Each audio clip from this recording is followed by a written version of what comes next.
সকলোকে সুপ্ৰভাত জনাইছোঁ আৰু লগতে লৈ আহিছোঁ দুটা একদম সুন্দৰ খবৰ। এটা হ'ল ভাল খবৰ আৰু এটা হ'ল বেয়া খবৰ। প্ৰথমতে আপোনালোকক দি ল'ব লাগিব মই ভাল খবৰটো, নহয় জানো? কালি যিহেতু মেট্ৰিকৰ ৰিজাল্ট দিছে আৰু সেই মেট্ৰিকৰ ৰিজাল্ট দিয়া যিসকল ল'ৰা ছোৱালীৰ ৰিজাল্ট ভাল হৈছে তেওঁলোকলৈ মোৰ ফালৰ পৰা একদম অভিনন্দন থাকিলে।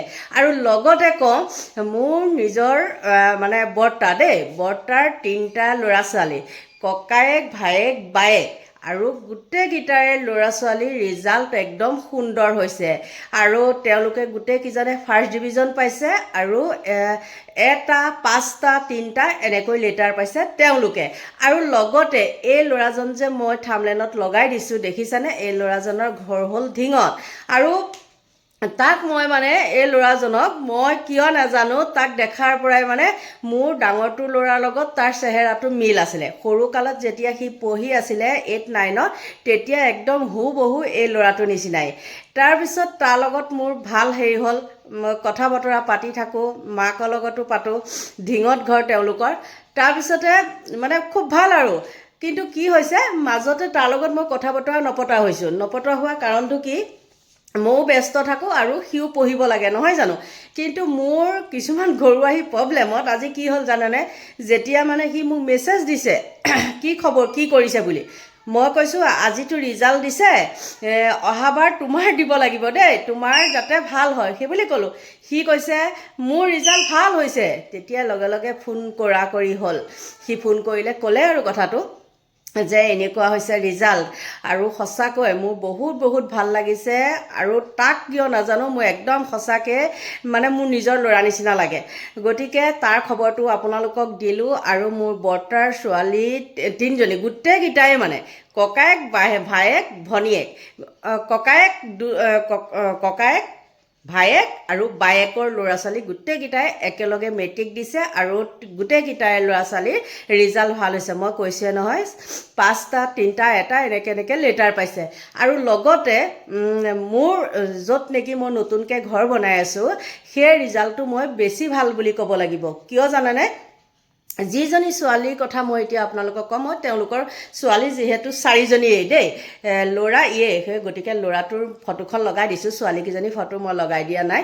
আৰু সেই গোটেইকেইটাৰ ভিতৰত মই সেই ছোৱালীজনীৰ কথা কওঁ শুনক। ছোৱালীজনীৰ মাক দেউতাক কোনো নাইকিয়া, তেওঁ আইতাকৰ লগত থাকে। ছোৱালীজনী পঢ়া শুনা কি ক'ম আৰু মই, তাৰ মাজতে তাই চাগে পঢ়ে, ছাগলী মুৰ্গী এইবিলাক ঘৰুৱা কাম বন একোতে পেলাব নোৱাৰে সেই ছোৱালীজনী। আৰু আপোনালোকে হয়তো মোৰ ভিডিঅ'ত দেখিছে, মই সোণাপুৰলৈ গ'লে মোৰ ভিডিঅ'বিলাকত দেখে, তাত যদি মই ভিডিঅ' কৰোঁ তেহেঁতে থাকে আৰু ভিডিঅ' মোক কৰি দিয়ে তেহেঁতে, আৰু মোৰ লগতো ভিডিঅ' কৰে। সেই ছোৱালীজনী জানেনে, মই মেট্ৰিকত পৰীক্ষাৰ মাজতো মই গৈ আছোঁ বা পৰীক্ষাৰ আগতো মই গৈছোঁ তাই ঘৰলৈ গ'লে তাইক মই পাওঁৱেই। তেতিয়া মই আজি তাই যেতিয়া 10টা বাজিছে, মই ৰিজাল্ট দিছে ফোন কৰিছোঁ। তাৰপিছত কি হৈছে জানেনে, মই কওঁ চাবি দেই, পাছ কৰিব লাগিব কিন্তু তেনেকৈ কওঁ। আৰু ৰিজাল্ট তাই এনেকুৱা সুন্দৰ হৈছে, মাত্ৰ 4 নম্বৰ কাৰণে তাই ছায়েন্সত লেটাৰ নাপালে, কিন্তু তাই পাইছে ফাৰ্ষ্ট ডিভিজন। চাওকচোন কিমান এটা ভাল খবৰ। আৰু ছোৱালীজনীৰ কোনো হেৰিয়ে নাই, টিউচন একো নাই। মই কৈছোঁৱে নহয়, মাক দেউতাক নাই আৰু আইতাকৰ লগত থাকে। গতিকে আপোনালোকে পিছৰখিনিও চাগে বুজি পাইছে, নহয় জানো? গতিকে যিয়ে নহওক, গোটেইকেইটা ল'ৰা ছোৱালীৰ ৰিজাল্টটো পাই পেলাই মোৰ বহুত ভাল লাগিছে। আৰু বৰ্তা ল'ৰাটোৱে মোক ফোন কৰিছিলে, এতিয়া তেহেঁতৰ তাত পাৰ্টি হৈ আছে, কৈছে তই আহ। কিন্তু মোৰ মাতটো শুনিয়ে গম পাইছে মোৰ একদম বহুত চৰ্দি লাগি আছে। আৰু তাৰ লগতে ইয়াত চাওকচোন বিহু কাম মানুহ লগাইছোঁ, মই হেৰি কৰা নাই, কাপোৰবিলাক চব মেচিনত ধুইছোঁ। কিন্তু এই ঘৰ চৰ চাফা কৰা আৰু গম পাই মোৰ ঘৰুৱা পৰিৱেশটো একদম মানসিকভাৱে বহুত হেৰি আৰু ভাগি আছোঁ, সেইকাৰণে কৰিব পৰা নাই। সেইখিনি খবৰ দিলোঁ। আৰু ভাল লাগিছে, ৰিজাল্টবিলাক এনেকুৱা হ'লে ল'ৰা ছোৱালী ভাল লাগে, নহয়নে? মেইন যিমানেই BSc পাছ নকৰক, যিমানেই যি নকৰক, মেট্ৰিক পৰীক্ষাটোৱে হ'ল মানুহৰ মেইন, হয় নে নহয়? এইটো ৰিজাল্টৰ কাৰণে মানুহ একদম কেনেকুৱা হৈ থাকে ন, আগ্ৰহী হৈ থাকে, ভাত পানী পেটলৈ নাযায়। যিয়ে নহওক, মোৰ নিজৰ ল'ৰা ছোৱালী এতিয়া পঢ়া শুনা নাই যদিনো তেওঁলোকে পাছ কৰিছোঁ যে মোৰ সেইটোৱে বহুত ভাল লাগিছে। আৰু তেওঁলোকক কৈছোঁ মই বেলেগ এদিন যাম বাৰু, যোৱা হেৰি আছে, কাম আছে, তেতিয়া মই যাম, আজি মই নাযাওঁ, সেইটো আপোনালোকক ক'লোঁ। আৰু আকৌ শেষত কৈছোঁ, এইখিনি কোৱাৰ সময়তে মই কৈছোঁ, এই পৰীক্ষাৰ ৰিজাল্টৰ কথা ইমানতে মই সামৰণি মাৰিলোঁ আৰু তেওঁলোকৰ উজ্জ্বল ভৱিষ্যত কামনা কৰিছোঁ।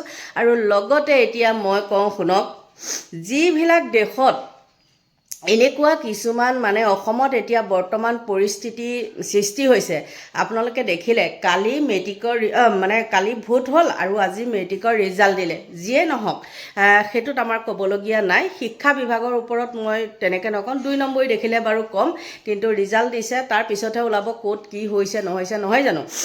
গতিকে সকলোবিলাক আমি সমালোচনা কৰি থকাৰো হেৰি নাই, ভালটো ভাল সমালোচনা কৰিব লাগিব, বেয়াটো দেখিলে বেয়াটো ক'ব লাগিব, হয়নে? যি নহওক, DY প্ৰতিদিনৰ লগত কি কাণ্ড সংঘটিত হ'ল আপোনালোকে নিশ্চয় গম পাইছে। আৰু কালি এটা কথা কৈছিলে মুখ্যমন্ত্ৰীয়ে যে DY 365ক মানে আৰু হেৰি ক'লে প্ৰতিদিনক, নহয় জানো, তেওঁলোকক মানে বদলা ল'ব। আৰু সেই বদলা ল'ম বুলি কোৱাৰ পিছতেই কালি লখিমপুৰত গৈ প্ৰতিদিনৰ হেৰিত মানে অফিচত শিলগুটি মাৰি একদম অৱস্থা কাহিল। এতিয়া কওকচোন আপোনালোকে, এইবিলাক ল'ৰা ছোৱালীয়ে যে আজি মেট্ৰিকৰ ৰিজাল্ট দিলে, সেইবিলাক নিউজ যিমান ছ'চিয়েল মিডিয়াত আহি আছে, কিন্তু মেট্ৰিকৰ ৰিজাল্টৰ কথা সিমানখিনি আহি আছেনে? এতিয়া আপোনালোকে নিজে ভাবি চাওক যে সেই ল'ৰা ছোৱালীখিনিয়ে কোনখিনি চাব বাৰু, যে আমুকৰ তামুক হ'ল। আজিকালিতো জানেই কিমান পৰ্টেল চেনেলৰ পৰা আদি কৰি সকলোৰে হাতে মানে মোবাইলত সেইবিলাক নিউজকে আহি থাকে, হয়নে? আৰু সেই কুমলীয়া মগজত যেতিয়া সেইবিলাক সোমাব, মানুহ সেই উঠি অহা যুৱচাম বিদ্ৰোহী হৈ বাৰু উঠিবনে নুঠে? আৰু সঁচাকৈ প্ৰতিদিন টাইমৰ অফিচত গৈ পেলাই যি ধৰণে মানে কাম কৰিছে, সঁচাকৈ একেবাৰে মানে গৰিহণাৰ যোগ্য দেই। মানুহে লাগে, কিন্তু যুক্তি সহকাৰে কিছুমান কথাত লাগিব লাগে, নহয় জানো? কিন্তু কোনো যুক্তি নাই, ইটোৰ লগত সিটোৰ লিংক নাই, মুঠতে ইটোৱে সিটোক মাৰ, মুঠতে সেয়াই। আৰু সকলোখিনি বিৱৰি ক'ব, সেইখিনি হোৱাৰ পিছতেতো লখিমপুৰৰ কেছটো হৈছিলে, নহয় জানো? আৰু আপোনালোকে শুনকচোন, নিতুমণি শইকীয়াই কি ক'লে, আৰু নিতুমণি শইকীয়াৰ ওপৰত আকৌ কি হ'লগৈ, মানে বদলা ল'লেই। মুখ্যমন্ত্ৰীয়ে যি ধৰণে কথাখিনি কৈছিলে সেইধৰণে বদলা ল'লেই। আচলতে বাৰু ইমানখিনি ভয় কিয়, সেইটোৱে বুজি নাপাওঁ। কিয় ইমান ভয়? তেওঁলোকে যদি ভাল কাম কৰিছে, কিমান উন্নতি কৰিছে আপোনালোকে সকলোৱে গম পায়, নহয় জানো? আৰু তেনেস্থলত তেওঁলোকে ভয় ভাবুকি বা সাধাৰণ এটা নিউজৰ কাৰণে তেওঁলোক কিয় ইমান ভয়াতুৰ, বা কিয় তেওঁলোকে এই বদলা ল'ম, আমুক কৰিম, ভুচুক কৰিম, এইবিলাক কৈ থাকে? এইটো মই থাম্বনেইলত লগাই দিছোঁ, দেখিছেনে? আৰু চাই লওক আপোনালোকে নিতুমণি শইকীয়াৰ কথাখিনি। কৰাৰ মুখ্যমন্ত্ৰীৰ ভাবুকিৰ পিছতেই অসমীয়া প্ৰতিদিনৰ লখিমপুৰৰ কাৰ্যালয়ত আক্ৰমণ কাপুৰুষৰ দলৰ। এন্ধাৰ আৰু বৰষুণৰ সুযোগ লৈ চোৰ ডকাইতৰ দলে প্ৰতিদিনৰ কাৰ্যালয়ত আক্ৰমণ কৰাৰ দৃশ্য বন্দী হ'ল CCTVত।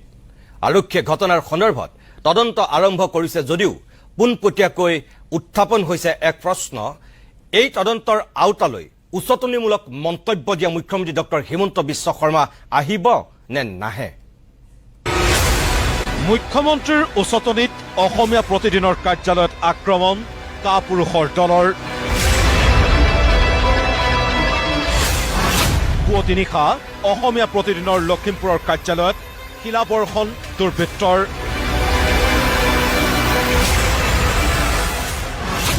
নিজ হিৰো কাপুৰুষ। CCTVত বন্দী হোৱা দৃশ্যটোলৈ মন কৰক। এখন বগা ৰঙৰ স্কৰ্পিঅ' বাহনৰ পৰা নামিছে 4টা দুৰ্বৃত্ত। এটা বহি আছে ড্ৰাইভিং চিটত, আৰু চোৰৰ দৰে এন্ধাৰৰ সুযোগ লৈ অসমীয়া প্ৰতিদিনৰ লখিমপুৰৰ কাৰ্যালয়লৈ শিলাবৰ্ষণ কৰিছে দুৰ্বৃত্তকেইটাই। পৰিণতি এয়া। ভাঙি গ'ল কাৰ্যালয়টোৰ 3খনকৈ খিৰিকী, ভাঙিল গ্লাছৰ দেৱাল। এণ্ডাত প্ৰিণ্টিং হোৱাৰ পিছত সিহঁতে আহিলে, কিবা শব্দ পালে, এনে নৰ্মেলি ওপৰৰ পৰা কিবা পৰা বুলি ভাবিলে। সি চাই দেখে যে একো দেখা পোৱা নাই, মানুহ বাহিৰত ওলাই গ'ল, মানুহ কোনো নাই, গাড়ীও ৰখা নাই। সিও ভাবিলে চাগে কিবা ওপৰৰ পৰা পৰিলে আৰু ছাদৰ পৰা, এনেকুৱা ভাবিছিলে। পিছতহে গম পোৱা গ'ল যে পাথৰ। আজি ৰাতিপুৱা দেখিলোঁ গ্লাছ ভাঙি আছে, ভেণ্টিলেশ্যনৰ এইবিলাক ৱালত শিল মাৰিছে ডাঙৰ ডাঙৰ, এনেকুৱা আৰু। কাৰ্যালয়ত কৰ্তব্যৰত সাংবাদিক সংবাদকৰ্মীসকলে কৈছে আমি সদায় নিৰপেক্ষ আৰু নিৰ্ভীক আমি এনেকুৱা এটা পক্ষ লৈ আহিছোঁ গতিকে এতিয়াও ভয় কৰা নাই আৰু ইমানেই মানে কাপুৰুষালী এইটো এটা কাপুৰুষালী বুলি কওঁ কাৰণ সন্মুখলৈ আহি আমাক সাহ নকৰে আমাক আক্ৰমণ কৰিবলৈ কিন্তু আমাৰ এটা কাপুৰুষালী ৰাতিৰে আন্ধাৰত সুযোগ লৈ তেওঁলোকে অফিচটো আক্ৰমণ কৰিছে আৰু নিতান্ত গৰিহণাযোগ্য সংবাদ মাধ্যমৰ ওপৰত এনেধৰণৰ আক্ৰমণ শাৰীৰিক হওক মানসিক হওক বা যিকোনো ধৰণৰ কাৰ্যালয়ত আক্ৰমণ কোনো কাৰণত এইটো মানি ল'ব নোৱাৰি এইটো সুস্থ গণতন্ত্ৰ আচলতে পৰিপন্থী এটা কাৰ্য আমি সংবাদ মাধ্যমৰ কৰ্মী হিচাপে এনেকুৱা ঘটনাক গৰিহণা জনাইছোঁ এতিয়ালৈকে বহুত নিৰ্বাচন আহিছে গৈছে কিন্তু কোনো বছৰ এনেকুৱা ধৰণৰ ঘটনা সংঘটিত হোৱা নাই অসমীয়া প্ৰতিদিনৰ বিশেষকৈ লখিমপুৰ সংস্কৰণৰ কাৰ্যালয়ত তাকত জ্বলাইছে কিন্তু এনেকুৱা ধৰণে কাৰ্যালয় ভাঙিবলৈ অহা ঘটনা পোনপ্ৰথমবাৰৰ বাবে হৈছে আৰু এয়া ঘটনা অতি নিন্দনীয় আৰু ঘৃণনীয় আমি আশা কৰোঁ চৰকাৰ প্ৰশাসনতন্ত্ৰই এই ক্ষেত্ৰত বিহিত ব্যৱস্থা গ্ৰহণ কৰিব বুলি শুকুৰবাৰে পুৱতি নিশা সংঘটিত এই ঘটনাৰ তদন্ত আৰম্ভ কৰিছে আৰক্ষীয়ে কিন্তু কথা হ'ল তদন্তৰ আওতালৈ আহিবনে মুখ্যমন্ত্ৰী ডক্টৰ হিমন্ত বিশ্ব শৰ্মা কাৰণ বৃহস্পতিবাৰে বিয়লি ভোটগ্ৰহণ শেষ হোৱাৰ ঠিক পিছতেই মুকলি ভাবুকি দিছিল ডক্টৰ হিমন্ত বিশ্ব শৰ্মাই কিন্তু জয়ন্ত বৰুৱা আৰু সঞ্জীৱ জয়ছোৱাল এই দুজন মানুহক কিন্তু অলপ তেওঁলোক পলিটিকেলি আৰু ইণ্টেলেকচুৱেলি শেষ হ'ব এইবাৰ কাৰণ আগে পিছে মই যি কৰা নাই এইবাৰ মই সেইটো কৰিম কাৰণে এইবাৰ ময়ো এটা ৰণনীতি বনাই লৈছোঁ সেইকাৰণে ভগৱানক তেওঁলোকে দিয়ক যে বিজেপি নাহক ফিজিকেলি একো নাই কিন্তু পলিটিকেলি আৰু ইণ্টেলেকচুৱেলি প্ৰথম য'ত বিজেপি চৰকাৰ হ'লে প্ৰথম ইনষ্ট্ৰাকশ্যন আহিব যে কোনো অফিচাৰ কোনো মানুহে প্ৰতিদিনক গৈ মেনেজ কৰিব নোৱাৰিব প্ৰতিদিনত ভাল লিখিলেহে তাৰ ওপৰত তদন্ত হ'ব আৰু যি মন্ত্ৰীৰ ওপৰত প্ৰতিদিনে নিলিখে মই বুজি পাম যে ই পইচা দি আছে আৰু অলৰেডি মই 2 বছৰৰ পেপাৰ চাব দিছোঁ মোৰ অফিচত যে কোন কোন মন্ত্ৰীৰ এগেইনষ্টত প্ৰতিদিনে লিখা নাছিল আৰু কোন কোন অফিচাৰৰ এগেইনষ্টত প্ৰতিদিনে লিখা নাছিল কাৰণ এই যিটো ধান্দা কৰি আছে ব্লেকমেইলৰ এইটো এবাৰ বন্ধ কৰিব লাগিব আৰু এইটো বন্ধ কৰিলে অসমীয়া সমাজখন ঠিক হৈ যাব জুবিন গাৰ্গৰ নামত হেনো ৰাজনীতি প্ৰতিদিনেহে কৰিছে আনাপ চানাপ কথা লিখিব আজি জুবিনৰ ফটো দিব লাগে নেকি কওকচোন দিছে নে নাই কওক জুবিন গাৰ্গৰ নামত জয়ন্ত বৰুৱাই ৰাজনীতি কৰিব লাগে নেকি ডিব্ৰুগড়ত প্ৰতিদিনৰ এখন ফাংচন হৈছিল জুবিনে জয়ন্ত বৰুৱাক যি গালি পাৰিছিলে আজিও সেই ফাংচনত ডিব্ৰুগড়ত থকা মানুহক সুধি ল'ব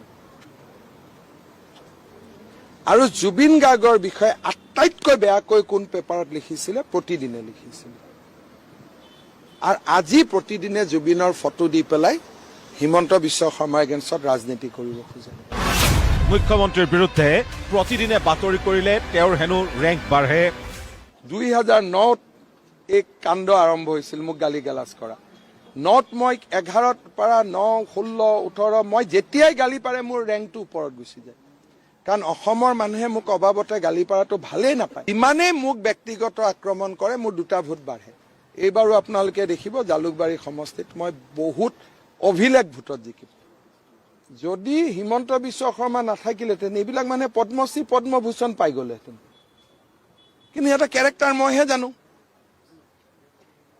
এটা নিউজ নাও নে কি এটা উলিয়াই লৈছে দিন ৰাতি ব্লেকমেইল কৰি থাকে মানুহক আপোনালোকে নিশ্চয় নিতুমণি শইকীয়াৰ সেই বক্তব্যখিনি শুনিলে নহয় জানো আৰু শুনাৰ পিছতেই একদম লগে লগে একশ্যন হৈ গ'ল নিতুমণি শইকীয়াৰ চানমাৰীত যি বাসগৃহ আছে 8 দিনৰ ভিতৰত মানে খালী কৰিব লাগে এইখিনিতে মই আপোনালোকক কথা এটা কওঁ কথাটো এনেকুৱা ধৰণৰ আজি নিতুমণি শইকীয়াৰ লগত যি ধৰণৰ সেইটো হৈছে তেওঁ সেইটো কিবা এটা অজুহাত লৈ পেলাই সেই ঘৰ খালী কৰিবলৈ দিলে সেম কিন্তু কণ্ডিশ্যন মই জনাত জুবিন গাৰ্গৰ লগতো হৈছিলে জুবিন গাৰ্গে যেতিয়া আন্দোলন কৰিছিলে যে তাৰ পিছতো কিন্তু জুবিন গাৰ্গৰ লগত হৈছিলে আৰু শেষত জুবিন গাৰ্গেও কিন্তু অলপ উল্টা মাৰিছিলে কথাখিনিৰ মাজতে মই কৈ দিলোঁ দেই সেম কেছ এতিয়া নিতুমণিৰ লগতো হৈছে আৰু সেইবিলাক ফাইল দিয়াৰ পিছত ঢেৰ কিবা কিবি এইবিলাক আৰু অগ্ৰম বগ্ৰম কিজানি এনেকুৱা কৰাৰ পিছত মোৰ হাতৰ মুঠিলে আহে তেনেকুৱা টাইপৰ কথা গতিকে বন্ধু বান্ধৱীসকল এইখিনি আছিলে মোৰ ক'বলগীয়া আৰু চাওকচোন